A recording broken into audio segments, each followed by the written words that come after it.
अस्सलामुअलैकुम, welcome to the show खबर और तज्जिया। मैं सना कहवान, प्रोग्राम में मेरे साथ मुजम्मिल सौरवर्दी साहब। मुजम्मिल साहब बहुत शुक्रिया। नाज़रीन, प्रोग्राम के आगाज़ में हम जिक्र करेंगे सुप्रीम कोर्ट में 3 जजेस की खाली नशिस्तों पर। ये तकर्रुरी का मामला है, ऊंट किस करवट बैठेगा, कौन से जजेस ये सीट संभालेंगे। इसके अलावा FIA की टीम अडियाला जेल पहुंच गई और वकला की मौजूदगी में इमरान खान ने सवालात के जवाबात भी दे दिए।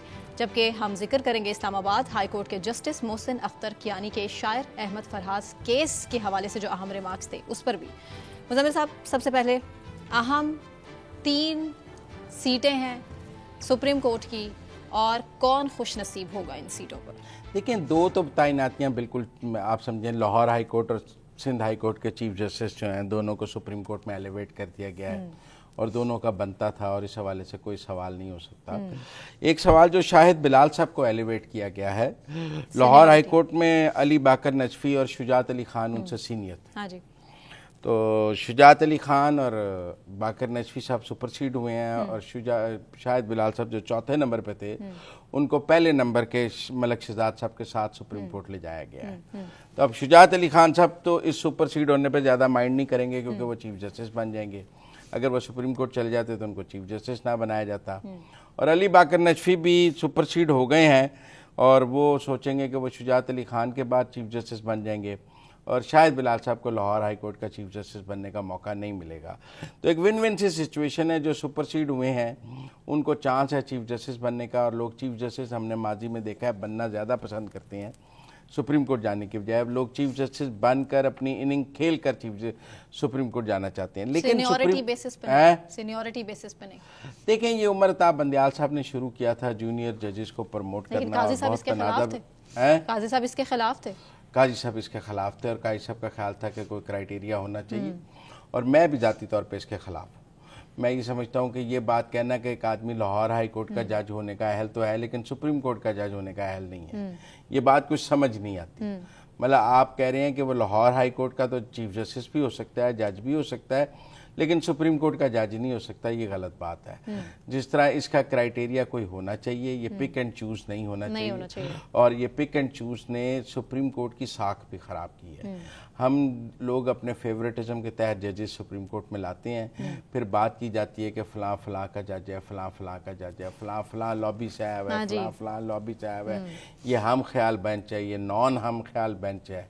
तो ये इस तरह की बातें इस किस्म की एलिवेशन से होती हैं और मैं समझता हूँ कि ये बड़े अफसोस की बात है कि सुप्रीम कोर्ट में जजेस की एलिवेशन के लिए कोई बाकायदा हार्ड एंड फास्ट तरीक़ाकार मौजूद नहीं है। तनकीद करने वाले कर रहे हैं कि बड़ी ऑर्गेनाइज्ड कार्रवाई डाली गई है। नहीं, ऑर्गेनाइज तो नहीं है, कंसेंसस की कार्रवाई है। बंदियाल साहब के दौर में तो एक दफ़ा कमीशन के इजलास का इतना तनाज़ा हो गया था कि एक तो इजलास में कोई कंसेंसस ही नहीं हो सका था। जो बंदियाल साहब ने नाम पुट किए थे वो रिजेक्ट हो गए थे और उसके बाद हुआ ये कि फिर उन्हें अपनी एक ऑडियो भी पब्लिक करनी पड़ी कि अंदर क्या गुफ्तगू हुई है, क्योंकि भाम पैदा हो गया। इस बार तनाज़ा तो कोई नहीं है, मुझे लगता है सब ने काई साहब को सपोर्ट ही किया इन नामों पर और अटॉर्नी जनरल और लॉ मिनिस्टर भी शायद ऑन बोर्ड थे।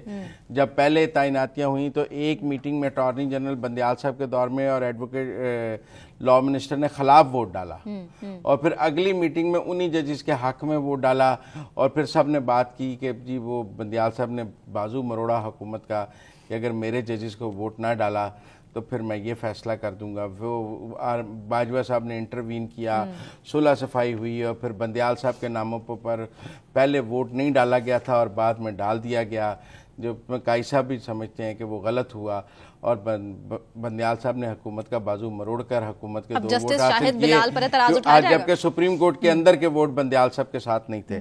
तो सुप्रीम कोर्ट के जजेस की एलिवेशन की बहुत कहानी है और कुछ लोगों का ये भी ख्याल है कि एक डंपिंग स्टेशन भी बनाया गया है कि जो बंदा बतौर चीफ जस्टिस किसी हाई कोर्ट के तंग कर रहा हो और नाज ठीक चल रहा हो तो आप उसको एलिवेट करके सुप्रीम कोर्ट ले जाते हैं। कुछ अर्से बाद वो सुप्रीम कोर्ट में सीनियर होकर ज्यादा तंग कर रहा होता है, फिर वो ज्यादा मसाइल पैदा कर रहा होता है। जस्टिस शाहिद बिलाल पर एतराज किया जा सकता है। देखिए, अब शाहिद बिलाल साहब से वो लोग सवाल कर सकते हैं, शुजात अली खान क्यों नहीं? लोग सवाल कर सकते हैं अली बाकर नजफी क्यों नहीं, शाहिद बिलाल, और जायज़ सवाल है, मैं कोई इसके खिलाफ नहीं हूँ। और मैं समझता हूँ कि सुपरसीड होना ये जजेस, जब आपने ये तय किया कि चीफ जस्टिस सीनियरिटी पे बनेगा, कि हर जज को चीफ जस्टिस बनने का अख्तियार हासिल है, तो फिर ये भी तय होना चाहिए कि सीनियरिटी पे लोग जाएंगे Supreme Court, pick and choose नहीं होना चाहिए। और ये कि आप किसी को सुपरसीड कर दें, किसी को लेके जाएं, किसी को ना लेके जाएं, तो ये मैं इस बात के ज़ाती तौर पे हक पे नहीं हूँ। और मेरे ख्याल में 2 तैनातियाँ तो ठीक थी, तीसरी पर हमने बात कर लिया, इतनी करें फिर आगे तौहीन अदालत का भी मसला आ जाता है। लेकिन जो बात ठीक है कि मुल्क की आला तरीन अदालत में तैनातियों का एक शफाफ तरीक़ाकार ज़रूर मौजूद होना चाहिए, जिस पर कोई सवाल ना उठा सके और जो बहुत शफाफ हो। इस तरह पिक एंड चूज का मामला ठीक नहीं।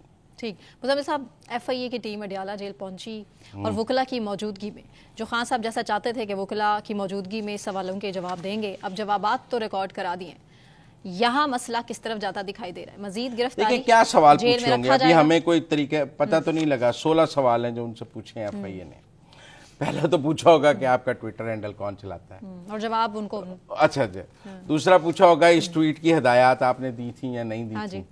अब मेरी बात समझिए, क्या पूछा जा सकता है? इस ट्वीट का कंटेंट आपकी मर्जी के मुताबिक है या नहीं है? खान साहब आप इस ट्वीट को, महमूदुर रहमान कमीशन रिपोर्ट मंजर आम पर आएगी या नहीं आएगी? आप इस ट्वीट के जो कंटेंट्स हैं उसको अप्रूव करते हैं या नहीं करते हैं, यही बात पूछी होगी ना। और इस ट्वीट के जो इस ट्वीट से रिलेटेड 16 सवाल मैं और आप बना सकते हैं। तो कौन कौन से रहनुमा है जो आपने किसको हिदायत दी, अमेरिका से कौन चलता है, किसके पास है, आपका ट्विटर हैंडल है। उन्होंने कहा होगा मेरा है, नहीं है, अब मुझे नहीं पता, उन्होंने कहा होगा मेरा है या नहीं है। वकला ने तैयारी की होगी ना, लेकिन FIR दर्ज हो रही है। हाँ जी। मेरे ख्याल में जो कानूनी पेचीदगी थी कि खान साहब को शामिल तफ्तीश किया जाए, गवर्नमेंट ने वकीलों की मौजूदगी में उनको शामिल तफ्तीश कर लिया है, उनसे सवालात के जवाब ले लिए हैं। आज उमर अयूब साहब ने कौमी असम्बली में कहा है कि DG FIA कौन होता है मुझे बुलाने वाला, मैं उसको पार्लियामान में बुलाऊंगा। तो उमर अयूब साहब आप यहाँ तो वज़ीर आज़म को भी बुला सकता है DG FIA। वो दिन याद करें जब GIT में नवाज शरीफ वज़ीर आज़म के तौर पे पेश हो रहा था, तो अब तो नहीं ये सवाल था कि कैसे बुला सकते हैं। आज आपकी बारी आई है तो कैसे बुला सकते हैं? फिलहाल अदालत के हुक्म के मुताबिक FIA उन्हें कुछ नहीं कह सकता। ये भी मैं समझता हूँ गलत है। अच्छा? मैं समझता हूँ अदालत को ऐसी तफ्तीश में मुदाखलत, क्योंकि तासुर ये जा रहा है कि तहरीक इंसाफ वालों को ज्यादा फेवर मिल रहा है अदालतों से। को तफ्तीश में मुदाखलत नहीं करनी चाहिए। तफ्तीश की इंडिपेंडेंस बरकरार रहनी चाहिए। वो क्यों कहते हैं कि फलां वो बेल ले लें, अगर उनको बहुत एतराज है तो वो बेल ले लें। ये क्या हदायत हैं कि कोई तादीबी कार्रवाई नहीं करेंगे, आप बेल बॉन्ड ले लें। बगैर बेल के ये ऑर्डर्स तो मैं किसी तरह नहीं सुनता कि आप FIA के हाथ बांध दें। FIA अरेस्ट करना चाहिए, उन्हें अरेस्ट करने का अख्तियार होना चाहिए, आप बेल ले लें अगले दिन। लेकिन आप FIA के तफ्तीश में हाथ बांध दें कि आप ये कर सकते हैं और ये नहीं कर सकते, ये गलत है।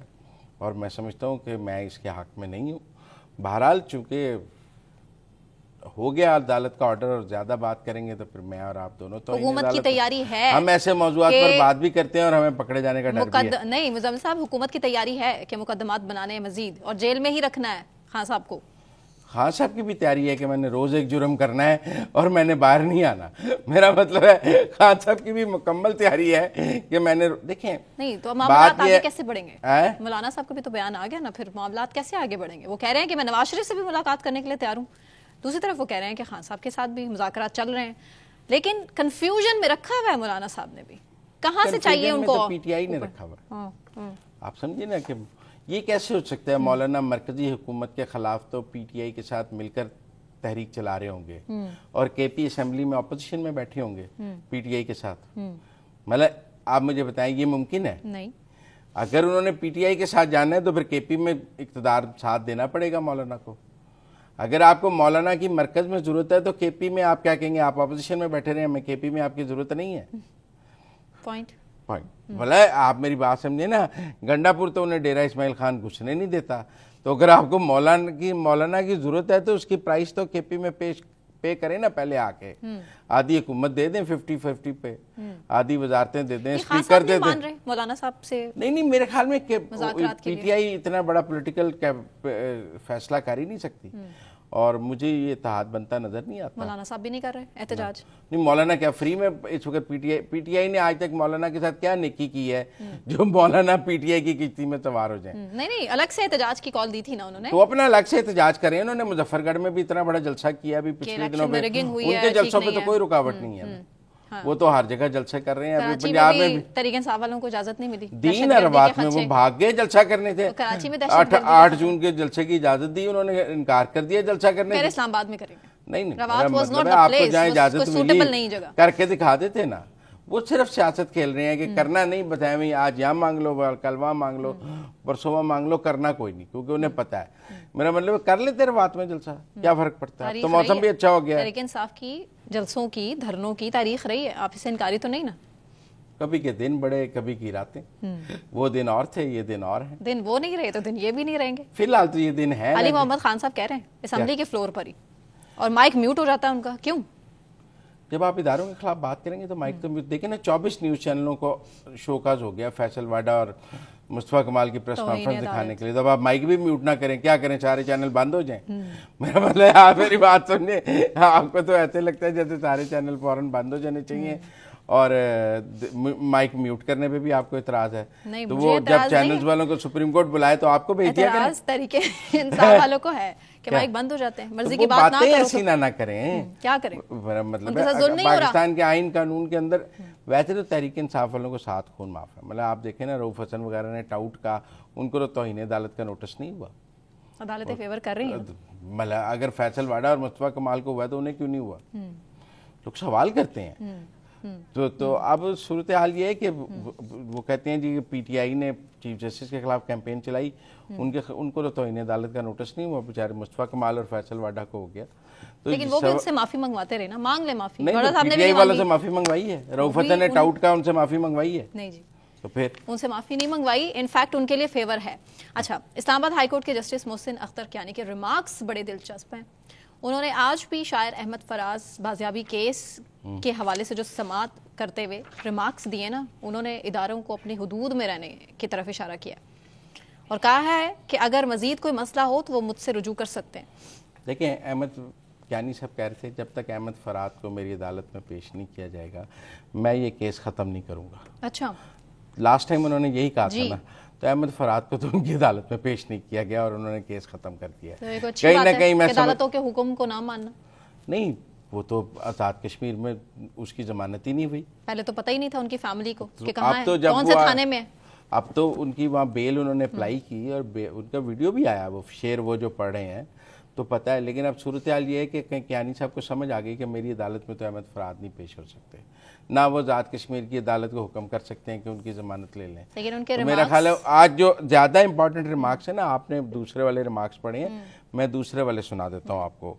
उन्होंने कहा है कि मैं ना आज अदारे या अदालतें ना के मसले पर नहीं चलती हैं, मैं खुद को रोक रहा हूँ कि कहीं कोई नुकसान ना हो जाए। तो आज मोहसिन अख्तर कियानी साहब ने खुद को रोका है कि कहीं कोई नुकसान ना हो जाए, तो मेरे ख्याल में उन्होंने स्टेप बैक किया। और ये नुकसान इदारों का नहीं, ये रियासत का नुकसान होगा जिसमें अवाम का नुकसान हो सकता है। वो भी रियासत को चैलेंज कर रहे थे, जो कि दोनों तरफ से ठीक नहीं है। फ्लेक्सिबिलिटी का मुजाहरा होना चाहिए, दोनों इदारों की तरफ से युद्ध में रहना चाहिए। जिस तरह वो कह रहे थे ना एजेंसियों पे चढ़ाई कर दी थी, वो अच्छा नहीं है, वो पाकिस्तान की एजेंसियां वो ठीक नहीं कर रहे थे। बिल्कुल ठीक है। अब ब्रेक ले लेते हैं, उसके बाद चमन को डिस्कस कर लेंगे। चमन बहुत इस टाइम हॉट टॉपिक बना है, हालात खराब हैं और चमन का हम जिक्र जरूर करेंगे। पिछले 8 महीने से एहतजाज चल रहा था जो कि अब शिद्दत इख्तियार कर चुका है इस पर बात, लेकिन एक ब्रेक के बाद हमारे साथ रहिए।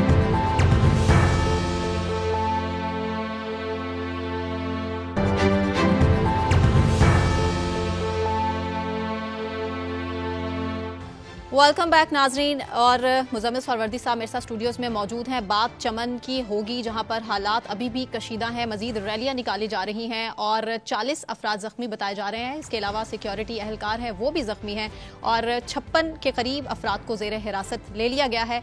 इस पर बात करेंगे, हमारे साथ मौजूद हैं ब्यूरो चीफ कोयटा अयूब तरीन साहब, इसके अलावा नुमाइंदा वॉइस ऑफ अमेरिका नेमतुल्लाह सरहदी साहब भी हमारे साथ मौजूद हैं। अयूब साहब, सरहदी साहब, बहुत शुक्रिया आप लोगों का। अयूब साहब, सबसे पहले अयूब साहब से ही बात कर लेते हैं। अयूब साहब, अभी सूरत हाल क्या है, क्योंकि चमन शहर इस टाइम मुकम्मल तौर पर बंद है, कारोबारी सरगर्मियां पूरी बुरी तरह से मुतासिर हो चुकी हैं, रोड्स भी बंद हैं। वजह तनाज़ा क्या है? जी बिल्कुल किस वजह से ये एहतजाज हो रहा है, वजह क्या है? जी।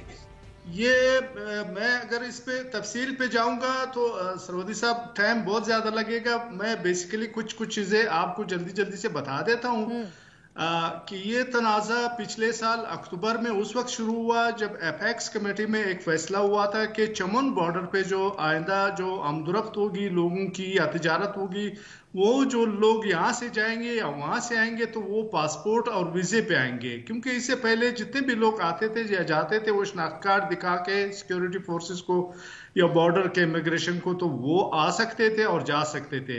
लेकिन 1 नवंबर से पिछले साल से हुकूमत पाकिस्तान ने फैसला लागू किया कि इसके बाद जो है जितने भी लोग जाएंगे वो पासपोर्ट पे होंगे और उनको बाकायदा वीजा लेना पड़ेगा, जिसके खिलाफ चमन के लोगों ने एहतजाज शुरू किया। चमन के लोगों का मौक़िफ़ ये है कि तकरीबन दिन में 10 से 15,000 या कभी कभार इससे भी लोग ज्यादा हो जाता है वो बॉर्डर क्रॉस करते हैं और आते हैं, तो उनके लिए मुमकिन ही नहीं है कि वो पासपोर्ट पे वीजे पे वो डेली जाए और वह शाम को वापस आ सके।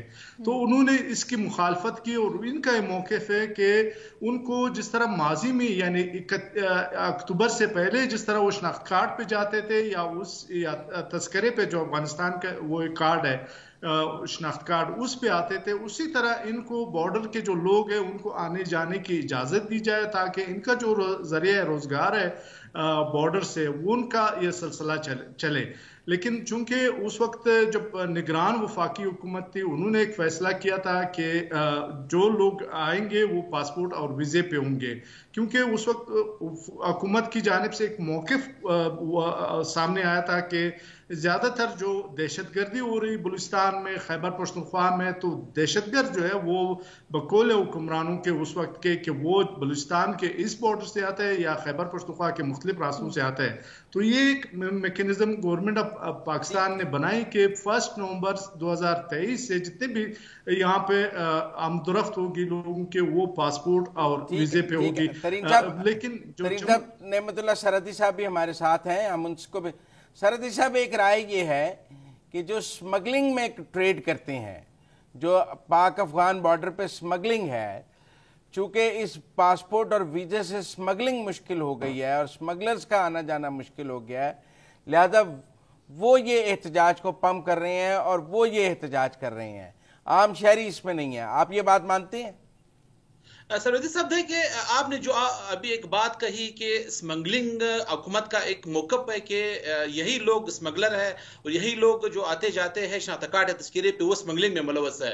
ठीक है, दहशतगर्दी एक जानिब, स्मगलिंग दूसरी जानिब। ये सरहद तो पिछले साल आपने 1 नवंबर को बिल्कुल बंद कर दिया है और 1 नवंबर से जो लोग इस सरहद को क्रॉस करते हैं वो पासपोर्ट और वीजे पे क्रॉस करते हैं। यही जो धरना वाले हैं उनका भी ये मौक़िफ़ है कि ठीक है आप उसको कर ले, बेशक स्मगलिंग को रोक ले, जो दहशतगर्द आते जाते हैं आप उनको रोक ले। आपने तो इससे पहले इसी सरहद पर एसओएस एक निजाम है वो यहाँ पर आपने बनाया था जो बाकायदा एक शनाख्त कार्ड की स्कैनिंग करते हैं, जो अफगान तस्करा इस्लाम वल्दक वाले इनका बाकायदा रजिस्ट्रेशन हुआ है उस पर आते जाते हैं। ठीक है, ये बात सही है गवर्नमेंट की, लेकिन अभी इस बॉर्डर के बंद करने के बाद भी जब आपके लाहौर में छापे पड़ रहे हैं, कराची में छापे पड़ रहे हैं और कोयटा कराची शाहरा पर रोजाना जो अब भी करोड़ों रुपए के स्मगल शुदा सामान पकड़ी जा रही है, जो रोजाना यहाँ पर बलूचिस्तान कस्टम्स, पाकिस्तान कस्टम्स मुख्तलिफ अपनी प्रेस रिलीज के जरिए शो करते हैं कि हमने इतनी करोड़ का सामान इस दिन पकड़ा। अभी ये सवाल पैदा होता है कि ये कहां से आ रहा है? अभी तो चमन बॉर्डर बिल्कुल बंद है, चमन बॉर्डर पे धरना बैठी हुई है। तो अयूब तरीन साहब, एक ही कहा जा रहा है कि पाक अफगान ट्रांजिट ट्रेड के लिए बदीनी बॉर्डर को खोलने पर गौर कर रहे हैं। चमन बॉर्डर बंद करके बदीनी बॉर्डर, ये बदीनी बॉर्डर कौन सा है और चमन से कितनी दूर है? जी, ये बादिनी बॉर्डर की अगर हम बात करते हैं तो बादिनी बॉर्डर किला सैफुल्लाह से जुड़ा हुआ है अफगानिस्तान के साथ, लेकिन बादिनी बॉर्डर पे इस वक्त गवर्नमेंट ऑफ पाकिस्तान का कोई इंफ्रास्ट्रक्चर मौजूद नहीं है और वहाँ जो सड़क जा रही है अगर उस पर आज से काम शुरू किया जाए और उस बॉर्डर को खोलने के लिए तो तब भी उसे 5 से 10 साल लगते हैं। जिस तरह हमारे मुल्क में तरक्याती काम होते हैं या जिस तरह हमारे मुल्क की माशी और इक्तिसादी हालत है, बादिनी बॉर्डर को अगर मसलन अगर हम फर्ज भी कर ले कि फाल भी कर दिए, लेकिन बादिनी बॉर्डर से उस तरफ जो अफगानिस्तान का एरिया है वहाँ जो है 75 किलोमीटर का जो सड़क है, वो लोगों का ये कहना है कि वो 6 से 8 घंटे में वो सफर तय करते हैं। यानी उस साइड पे अफगानिस्तान की तरफ वो सड़क इतनी ज्यादा खराब है। और यही सूरत हाल पाकिस्तान की जानिब है। क्वेटा से अगर आप बादिनी बॉर्डर पे जाएंगे तो कम से कम आपको 8 से 10 घंटे लगते हैं। और इसी तरह सूरत हाल दूसरे इलाकों से अगर आप आएंगे तब भी खिला से फिर बादिनी बॉर्डर पे जब आप जाएंगे तो वो घंटों का रास्ता है। सड़क वहां पे मौजूद नहीं है, सिंगल सड़क है और वहां पे कोई इंफ्रास्ट्रक्चर मौजूद नहीं है। हुकूमत की जानिब से मतलब गैर शऊरी तौर पर ऐसे ऐलानात किए जाते हैं कि जिससे जो ग्राउंड पे सूरत हाल है वो बिल्कुल मुख्तलिफ है। और सवाल ये यहाँ बनता है, जिस तरह सरहदी साहब ने भी आपको बता दिया और आपके सवाल भी तक कि स्मगलिंग हो रही है। स्मगलर जो है वो गवर्नमेंट को, इदारों को सबका पता है, लेकिन चमन बॉर्डर पे जो आम लोग हैं, जो दाड़ीदार है, जो दिन में 1000 रुपए, 2000 रुपए, 3000 रुपए कमाते हैं, इस वक्त जो परलत या धरना है वो मसला सिर्फ उन लोगों का है कि वो हजारों की तादाद में वहां बैठे हुए हैं। वो कह रहे हैं कि बॉर्डर बंद होने से उनके जो आना जाना था, कोई टीम का घी का डबल आता है, कोई यहाँ से आटा ले जाता है, कोई वहां से कोई और चीज लेकर आता है, तो ये क्रॉस बॉर्डर जो ट्रेड है ये हो रहा है और वो ये ट्रेड बंद हो चुका है, जिसके नतीजे में उनका जो नान शफका है वो बंद हो चुका है। लेकिन यहाँ दूसरी जानिब गवर्नमेंट ऑफ बलूचिस्तान का एक मौक़िफ़ है और उन्होंने ये कहा है कि भी हाल ही में गवर्नमेंट ऑफ बलूचिस्तान ने 90 करोड़ रुपए जो है वो मुख्तस किए कि जो लोग मुतासिर हुए हैं, जो डेली बेसिस पे वहाँ आते थे जाते थे, उनको 28 से 30 हज़ार रुपये माहाना देंगे और उनके अलावा उनको राशन तकसीम किया जाएगा। बहुत सारे लोगों ने ये पैसे लिए भी है और लेकिन ज्यादातर लोगों ने इस पे इनकार किया क्योंकि उनके मौक़िफ़ है कि हमें किसी तरफ से खैरात नहीं चाहिए, हमें हमारा जो रोजगार का एक सिलसिला था वो बहाल किया जाए ताकि हम अपने बच्चों के लिए नान शफका जो है वो कमा सके और उनकी रोटी का बंदोबस्त कर सके, 2 वक्त की रोटी का। ठीक है सरहदी साहब, देखिए ना चमन के दूसरी तरफ तो स्पिन बुलदक है। आप देखें ना, हमारे इधर चमन है पाकिस्तान की साइड पे और अफगान साइड पे स्पिन बुलदक है। स्पिन बुलदक में तो ऐसा कोई एहतजाज नहीं हो रहा। अफगान तो अपनी बॉर्डर बंद होने पे कोई एहतजाज नहीं कर रहे, सिर्फ पाकिस्तान साइड पे एहतजाज हो रहा है। बॉर्डर तो दोनों साइड का बंद हुआ है, सिर्फ इनका रोजगार ही मुतासर हुआ है, उनका नहीं हुआ। ये सवाल हमने यहाँ पर जो मकामी तालिबान कमांडर है जिसपे मुल्क में उनसे बार हम कर चुके हैं, वो हमें ये बताते हैं कि बॉर्डर तो हमारी तरफ से बिल्कुल बंद नहीं है। बिल्कुल आप भी शनाख्त कार्ड पे आ सकते हैं और हमारे जो लोग अगर वो पाकिस्तान गवर्नमेंट तस्करे पे छोड़ना चाहते हैं, हमारी तरफ से कोई रोक टोक नहीं है। न पहले हम लोगों ने कोई ब्लॉकेड की है, ना रोकथाम की है लोगों के आने जाने की, ना आप करेंगे। पाकिस्तान का फैसला है, पाकिस्तान अगर अपना फैसला वापस लेता है, अपने शहरियों को जो चमन के मकामी कबाइल है या मकामी ताजर है उनको आने की इजाजत देते हैं, तो साथ हमारे स्पिन मुल्क के जो लोग हैं जो अफगान तस्करे पे भी इसी तरह बॉर्डर क्रॉस करते हैं, चमन तक जाते हैं या बीमार अफराद आते हैं अफगानिस्तान से, उनके लिए उन्होंने एक सहूलत दी है इस तस्करे पे आने जाने की। तो हमारी तरफ से कोई इतराज नहीं है। यहाँ पर धरना वालों ने बारहा ये सवाल अपने जो स्टेज है उसके जरिए भी की थी, उन्होंने बाकायदा जवाब दिया है कि हमारी तरफ से ऐसी कोई रोक टोक नहीं है। जब रोक टोक नहीं है तो वहां पश्चिम मुल्क में अब क्यों एहतजाज करें? एक ये बात। दूसरी ये बात, अभी जो सरवेदी साहब आपने जो अभी एक बात कही कि ट्रांजिट की, पाकिस्तान ने जो पिछले माह अफगानिस्तान के हुकाम के साथ जो काबुल में एक मायदा किया है TAD का, टेम्परेरी एडमिशन डॉक्यूमेंट्स का, जो कि ड्राइवर और क्लीनर और मुंशी के गाड़ी या ताजरों के लिए एक आसानी उन्होंने फराहम की है कि आप एक फार्म लेके ये TAD लेके आप बिल्कुल बॉर्डर, तुरखम बॉर्डर भी, गुलाम खान भी, अंगोराडा भी और चमन बॉर्डर क्रॉस कर सकते हैं और अफगानी ट्रक जो ड्राइवर है वो बिल्कुल पाकिस्तान के अंदर कराची तक आ सकता है, लाहौर तक जा सकता है। जब आप ड्राइवरों को अपनी तजारत को बढ़ाने के लिए एक सहूलत दे सकते हैं, जो यहाँ पर मकामी कबाइल है, मकामी अपराध है जिनकी जमीनें तकसीम हुई है, जो कि यहाँ पर खादार था या बाढ़ लगने के बाद उनकी जमीनें वहां उस तरफ रह गई है, या कुछ कबाइल की जमीनें और अपने जो अजीज करीबी रिश्तेदार इस तरफ रह गए, इनके लिए भी एक अर्जी जो इजाजतनामे सरहदी साहब आखिरी सवाल, अभी जो सूरत हाल है पाक अफगान ट्रांजिट ट्रेड माल ले जाने के लिए इस टाइम मुकम्मल तौर पर बंद है, ट्रक हैं बहुत सारे फंसे हुए हैं, रैलियां निकाली जा रही हैं, मुजाहिरीन के मुतालिबात क्या हैं और मामले को हल की तरफ ले जाने के लिए हुकूमत क्या कर रही है? जी, इस वक्त अफगान ट्रांजिट से जो के पहले पाकिस्तान इस पर पाबंदी लगाई है, जो कुछ उनके ट्रॉलर चमन आते हैं, बॉर्डर क्रॉस करते हैं, ये सिस्टम रुका हुआ है। एक्सपोर्ट इंपोर्ट बिल्कुल रुकी हुई है। चमन में इस वक्त मुजाहरे जारी है और अभी भी झड़पे चमन शहर जो माल रोड है वहां पर मुजाहरीन और सिक्योरिटी फोर्स के दरमियान अभी भी झड़पे जारी है और इक्का दुक्का फायरिंग की आवाजें आ रही है। चमन में इंटरनेट सहूलत भी मुनक़ता है, मोबाइल नेटवर्क भी बंद है। हम यहाँ पर जो इस्तेमाल करते हैं, अफगानी सिम इस्तेमाल करते हैं, उसके जरिए अपनी जो डेटा है वो आगे सेंड करते या शेयर करते हैं।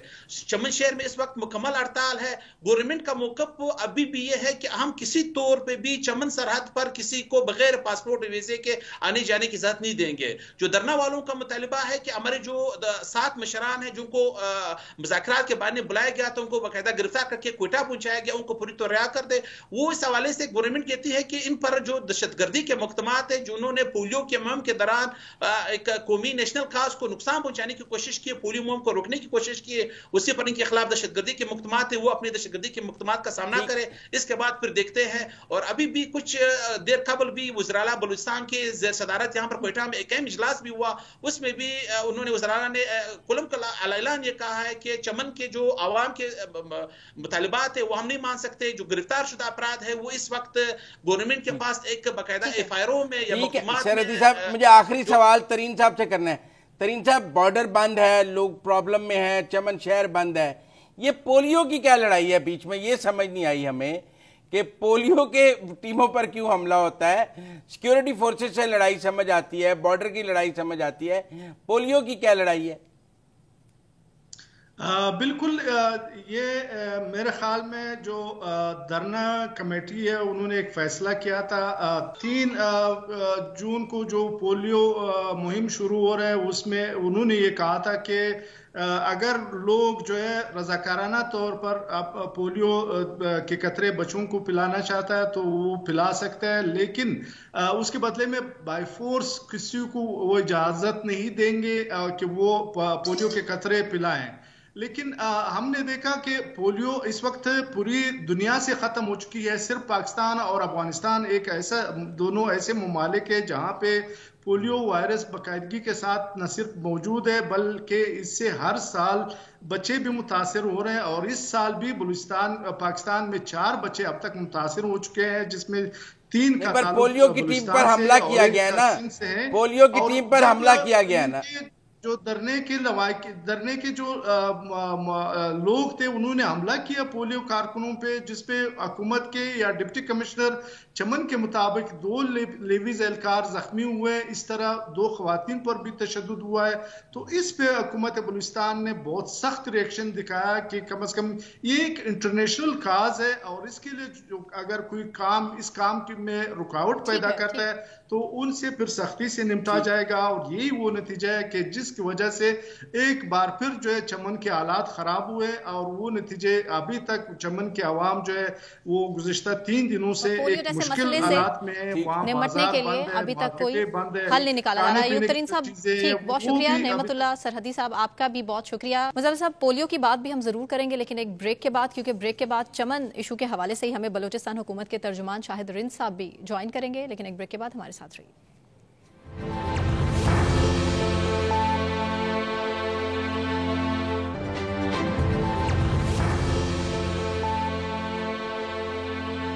वेलकम बैक नाज़रीन, मुज़म्मिल सौरवर्दी साहब मेरे साथ मौजूद हैं और ब्रेक पर जाने से पहले बात हो रही थी चमन बॉर्डर की, जहां कशीदगी अभी भी बरकरार है और चमन पूरा शहर इस टाइम मुतासर है, इससे रैलियां निकाली जा रही हैं। हमारे साथ मौजूद हैं इस टाइम मुजाहिरीन के हवाले से भी बात करेंगे उनसे, बलूचिस्तान हुकूमत के तर्जुमान शाहिद रिंद साहब। शाहिद रिंद साहब, बहुत शुक्रिया आपके वक्त के लिए। इस टाइम सूरत हाल बहुत कशीदा है चमन में और हुकूमत क्या कर रही है, क्योंकि मुजाहिरीन का मानना ऐसा है कि उनसे किसी किस्म के मुतालबात नहीं किए जा रहे, उनके जो मुतालबात हैं माने नहीं जा रहे। Sana, thank you for having me in your show. आपने कहा कि मुजाहिरीन के मुतालबात माने नहीं जा रहे। पहला सवाल यह है कि मुजाहिरीन के मुतालबात क्या हैं।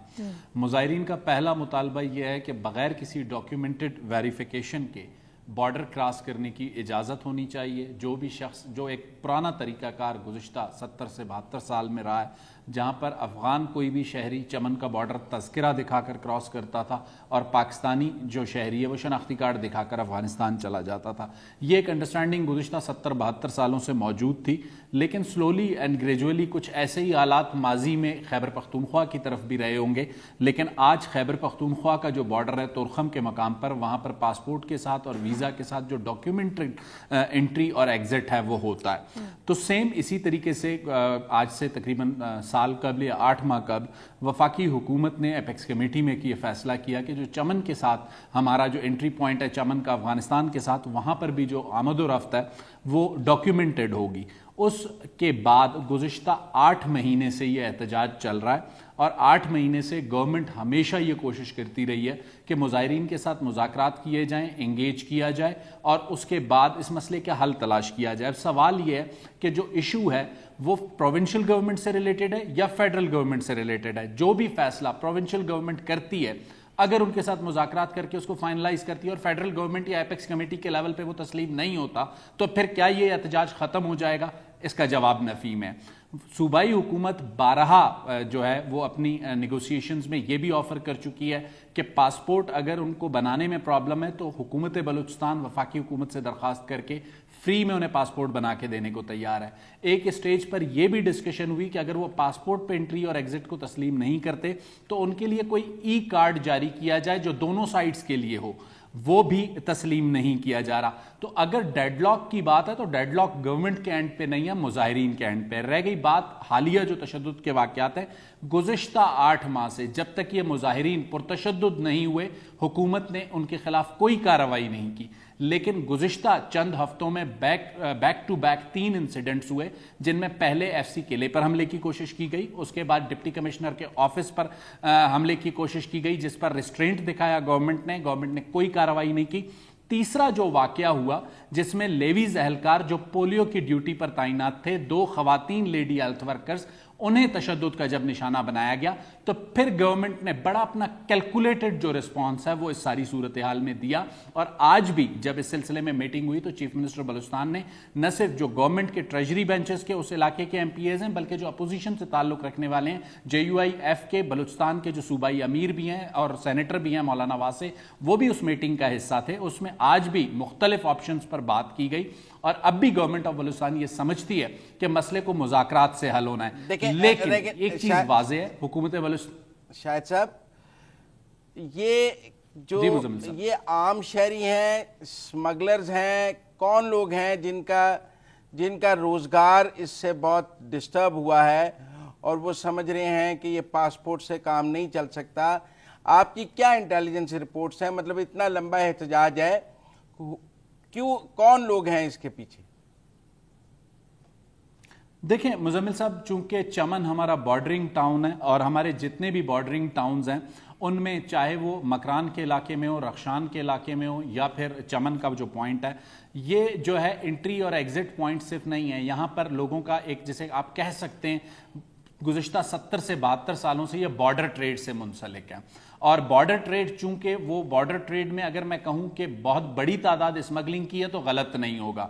ये अफराद वो हैं जो डेली यौमिया बेसिस पर कोई सामान यहां से ले जाकर वहां बेचते हैं, कुछ वहां से लाकर यहां बेचते हैं और अपनी एक यौमिया उजरत कमाते हैं। हुकूमत को इस बात का अंदाजा है, इसीलिए जब ये 8 माह से अगर बॉर्डर बंद है या जो सिचुएशन क्रिएट हुई है, हुकूमत बलूचिस्तान ने फेडरल गवर्नमेंट की मदद से बेनजीर इनकम सपोर्ट प्रोग्राम के तहत इन्हें, जिसे कहते हैं, वो अदायगियां भी की कि ताकि इनका जो गुजर बसर है वो हो सके जब तक के कोई रिजॉल्व निकल नहीं आता। लेकिन उनकी तरफ से एक चीज वाज़ेह है, मुजाहिरीन की तरफ से, वो कहते हैं कि फ्री फॉर ऑल जैसे बॉर्डर गुज़िश्ता 72 साल रहा है ऐसे ही रहना चाहिए और कोई डॉक्यूमेंटेड एंट्री एग्जिट नहीं होगी, जिसे आज के दौर में जब हमें बहुत से चैलेंजेस का सामना है जिसमें दहशतगर्दी और दीगर मसाइल हैं, हुकूमत के लिए अब ये इतना आसान नहीं है कि जो कुछ माजी में 72 साल हुआ है उसे जारी रखने की इजाजत दे, चाहे वो सूबाई हुकूमत हो या फिर वफाकी। आपके ख्याल में एंड क्या होगा? देखिए ना, चमन शहर बंद है, पासपोर्ट का दफ्तर बंद है, स्कूल बंद हैं, दुकानें बंद हैं, इंटरनेट मुअत्तल है, सड़कें ब्लॉक हैं, खाने पीने की अशिया की किल्लत हो रही है चमन में। बहरहाल हजारों लोग वहां रहते हैं। सोल्यूशन क्या है आपके पास? देखें, किसी भी चीज का सोल्यूशन अल्टीमेटली बैठकर मुज़ाकरात से ही निकलना है और हुकूमत बलूचिस्तान पहले दिन से वाज़े है। और अब भी जो ये सीरीज ऑफ इंसिडेंट्स गुज़िश्ता 2-4-5 रोज में हुआ है, उसमें कहीं पर भी हुकूमत की जानिब से पहल नहीं की गई। जब मुजाहिरीन पुरतशद्दुद हुए, हुकूमत ने अपना दिफा किया और अपना जवाब दिया। अब भी हुकूमत यह चाहती है कि उनके साथ बैठ के मामले को हल किया जाए, लेकिन अगर हुकूमत 2 कदम आगे बढ़ने को तैयार है तो मुजाहिरीन को भी अपने मुतालबात से 2 कदम आगे बढ़ना होगा। बदीनी बॉर्डर वाली क्या कहानी है? 100% उनकी बदीनी बॉर्डर वाली क्या कहानी है कि बदीनी बॉर्डर खोल देंगे? वो कहती है ना वहां सड़क है, ना वहां कोई इंफ्रास्ट्रक्चर है, ना दूसरी तरफ अफगानिस्तान से भी 8 से 10 घंटे लग जाएंगे पहुंचते हुए। तो आप बदीनी बॉर्डर कह रहे हैं, तो बदीनी बॉर्डर वायबल ही नहीं है। अच्छा मुजम्मिल साहब, इसमें एक बात समझने की ज़रूरत है कि बॉर्डर के मुख्तलिफ एरियाज़ में जो हमारे ईरान और अफगानिस्तान के साथ बॉर्डर करते हैं, उसमें आज से तकरीबन 1 साल कबल ये आइडिया फ्लोट हुआ था, वफाकी हुकूमत की सतह पर हुआ था। और इसमें जो हमारे कानून नाफिज करने वाले इदारे हैं, जिनमें खासकर सिक्योरिटी फोर्सेस, आर्मी या FC रिलेटेड है, उनके साथ डिस्कशन पे यह फैसला हुआ था कि बलूचिस्तान के 5 बॉर्डरिंग पॉइंट्स पर ये जो बॉर्डरिंग एरियाज में रहने वाले लोग हैं, इनको फैसिलिटेट करने के लिए बॉर्डर ट्रेड मार्केट्स बनाई जाएं। उसमें बादीनी भी एक पॉइंट था और बादीनी को उस पॉइंट के तौर पर रखा गया था अल्टरनेट चमन के। गुज़िश्ता 8 माह से जो चमन में मुजाहिरीन की जानिब से सिचुएशन है, तो एक आम आदमी जिसने जो कि एहतजाज पर नहीं है या जो इन लड़ाइयों का हिस्सा नहीं है, जिसे लोकल लैंग्वेज में, सॉरी टू से ये लफ्ज़ इस्तेमाल कर रहा हूं जो महज़ब या अखलाक वाला लफ्ज़ नहीं है लगड़ी, लेकिन वहां लोकली इनके लिए यह लफ्ज़ इस्तेमाल किया जाता है, तो मैंने आपके प्रोग्राम में इस्तेमाल कर लिया। आम जो आदमी है या जो आम जो बिजनेस है वो बिल्कुल ठप है गुज़िश्ता 8 महीने से। तो अल्टरनेटिव एक रूट रखा गया है बादीनी का और उसे खोलने का फैसला हुकूमत की जानिब से किया गया है। दैट इज द अल्टरनेटिव, इसके अलावा कोई और ऐसी चीज नहीं। ठीक है शाहिद साहब, आप ये कह रहे हैं कि फिलहाल डेड लॉक है और जो मुजाहिरीन है वो किसी सूरत मानने को तैयार नहीं है, तो तहफ़्फ़ुज़ात क्या सामने आते हैं मुजाहिरीन के? आप लोगों की उनसे बात हुई हो, 8 महीने से मसला चल रहा है और मसले का हल नहीं निकल पा रहा, जो माल बरदार गाड़ियां हैं वो फंसी हुई हैं, चमन पूरा शहर इस टाइम मुतासिर हो चुका है, तो आप किस तरह से कन्विंस करेंगे? पासपोर्ट के लिए वो एग्री नहीं कर रहे, जो डॉक्यूमेंट है उसके लिए वो एग्री नहीं कर रहे, तो फिर हालात कैसे बेहतरी की तरफ आगे बढ़ेंगे? देखें, पुरअमन एहतजाज गुज़िश्ता 8 माह से वो करते रहे और पुरअमन एहतजाज पे हमने उनके खिलाफ कोई कार्रवाई नहीं की। नहीं, एहतजाज इज नॉट इनफ। में प्रोग्राम के ये कह चुक कि कन्विंस क्यों नहीं किया जा रहा? पहले तो हुकूमत को ये डिसाइड करना है कि वो आम शहरी हैं या फिर वो स्मगलर्स हैं। अगर वो आम शहरी हैं, उनका ये मसला है, रोजगार का मसला है, तो फिर बात तो फिर तरीके से होनी चाहिए ना। Okay, let's have another argument with you. जो बात आप कर रही हैं, आप चमन के हिसाब से कर रही हैं। आपको और मुजम्मिल साहब को वाघा बॉर्डर जाना पड़ता है, इंडिया से आप ट्रेड करना चाहती हैं, तो उसके लिए आपको एंट्री और एग्जिट के लिए पासपोर्ट के अलावा क्या ऐसा तरीकाकार है? क्या फ्री फॉर ऑल आपको इजाजत है आने जाने की? या तोरखम का जो बॉर्डर है, तोरखम का बॉर्डर भी खैबर पख्तूनख्वा का हिस्सा है, वो भी अफगानिस्तान के साथ लगता है, क्या वहां पर बगैर किसी डॉक्यूमेंटेड तरीके के एंट्री और एग्जिट अवेलेबल है? तो एक्सेप्शनल केस चमन के लिए क्यों? देखें, हुकूमत ने एक फैसला किया है, उस फैसले में मुश्किलात आएंगी, उन मुश्किलात को हमने फेस करना है। हमारे चैलेंजेस सिर्फ इन जो अफराद हैं इनका मुतासर होना मसला नहीं है। हमारा सबसे बड़ा चैलेंज जो है वो दहशतगर्दी है। अगर बॉर्डर आपका अनडॉक्यूमेंटेड एंट्री और एग्जिट पे होगा तो फिर आप दहशतगर्दी जैसे नासूर से कैसे निपट सकते हैं? मैं एग्री करता हूं आपसे शाहिद साहब इस बात पर कि रिट ऑफ द स्टेट तो आपने हर हाल में करनी है, लेकिन हमने सिक्योरिटी फोर्सेस पर हमला भी देखा है चमन में, और सिक्योरिटी फोर्सेस के एहलकार भी जख्मी हैं, दूसरी तरफ के लोग भी जख्मी हैं। कुछ 57 लोग आपकी हिरासत में भी हैं इस वक्त, जिनमें वो कह रहे हैं मिशरान भी आपकी हिरासत में हैं। बहरहाल अगर डेडलॉक है तो इस एहतजाज को ख़त्म करने की स्ट्रेटजी तो होनी चाहिए ना। क्या कोई लार्ज स्केल एक्शन लेंगे ताकि क्लीन हो जाए सड़कें, अमन हो जाए, खुलाएंगे दुकानें? क्या करेंगे रिट ऑफ द गवर्नमेंट? 8 महीने से आप भी तो खामोशी बैठे हैं, ना मानते हैं ना कुछ कर रहे हैं। मुजम्मिल सरवर्दी साहब, आपने स्वीपिंग स्टेटमेंट दिया है कि 8 महीने से हम खामोश बैठे हैं। ऐसा नहीं है। 8 महीने से डिस्ट्रिक्ट एडमिनिस्ट्रेशन की सतह पर इनके साथ एंगेजमेंट जारी रही है। आज ये जो वाकयात पिछले 3-4 दिनों में हुए हैं, इससे आप 1 महीना या 20 दिन पीछे चले जाएं, हाई प्रोफाइल जो कमेटी थी गवर्नमेंट ऑफ बलूचिस्तान की, जिसको इलाके से मुंतखब एमपीए जो कि स्पीकर भी हैं बलूचिस्तान सूबाई असेंबली के, कैप्टन अब्दुल खालिक अचकज़ई, वजीर दाखिला ज़िया लांगो, एसीएस होम जो हैं हमारे जाहिद सलीम, उसके अलावा जो डीआईजी हैं इस एरिया के, वो इन्होंने एक पूरा दिन स्पेंड किया, एक पूरी रात स्पेंड की, इनके साथ मुज़ाकरात किए। किसी स्टेज पर उन मुज़ाकरात को हम बिल्कुल जैसे कहते हैं उस स्टेज पर ले आए थे जहां इनके साथ फैसला होने जा रहा था, लेकिन रात गए, मीटिंग अगर रुकी, अगले दिन सुबह फिर उसी कमेटी का जो मुज़ाकरात कर रही थी गवर्नमेंट की कमेटी से मौक़िफ़ में बदलाव आया। ऐसा नहीं है कि हमने गुज़िश्ता 8 महीने में कोई इनके साथ एंगेजमेंट नहीं रखी, एंगेजमेंट ज़रूर जारी है, लेकिन उस एंगेजमेंट के नतीजे में अगर मुज़ाहिरीन ये समझते हैं कि उनके 100 के 100 मुतालबात माने जाएंगे और हुकूमत का कोई एक मौक़िफ़ भी नहीं सुना जाएगा, तो ये पॉसिबल नज़र नहीं आता। आजकल के दौर में जो चैलेंजेस हमें हैं, उसके लिए अब हमें कोई तरीक़ाकार तय करना पड़ेगा। जो बॉर्डर की एंट्री और एग्जिट होगी, जैसे तोरखम पे होती है, जैसे वाघा पे होती है, जैसे किसी और पॉइंट पे होती है, उसी तरीके से चमन पर होगी। बहुत शुक्रिया शाहिद साहब हमारे साथ बात करने का। आपने शाहिद साहब की बात सुनी। देखें, एक तो रेट ऑफ द स्टेट का मामला मुज़म्मिल साहब, मैं समझ नहीं पा रही कि 8 महीने से एक मसला है, लेकिन 8 महीने से मसला ये है कि गवर्नमेंट ने ये फैसला किया है कि पासपोर्ट और वीजे के बगैर कोई बंदा अफगानिस्तान नहीं जा सकेगा और कोई अफगानिस्तान से पाकिस्तान नहीं आ सकेगा। और ये आप इस बात से मुत्तफिक हैं? नहीं था, ऐसा होना चाहिए। फैसला तो गलत नहीं है गवर्नमेंट का, फैसला ठीक है। अब अगर मुकामी लोग ये फैसला नहीं मान रहे तो क्या गवर्नमेंट को सरेंडर कर देना चाहिए? वो तो कई साल से पोलियो के कतरे पिलाने पर भी एग्री नहीं कर रहे। आप छोड़ें, कई तो साल कैसे कन्विंस करेंगे? नहीं देखिए सना, ये नहीं कहते जी कई साल से चोरी जारी है लिहाजा आज चोरी करने दें। बलूचिस्तान के तो मसले वहीं के वहीं खड़े ना। नहीं, आप गलत बात कर रही हैं। कई साल से कोई जुर्म हो रहा है तो आज उस जुर्म को होने का जवाज हो सकता है? वो नहीं हो सकता, लेकिन एक तरीका कार भी हो सकता है। कई साल से अगर लोग बगैर पासपोर्ट और वीजे के जा रहे हैं और अगर आज जाने की इजाजत ना देने का फैसला हुआ है तो ठीक फैसला हुआ है। आप उसकी दलील ये ना दें कि कई साल से हो रहा था। सर, ठीक आप उसकी दलील ये दें कि आज ठीक फैसला हुआ।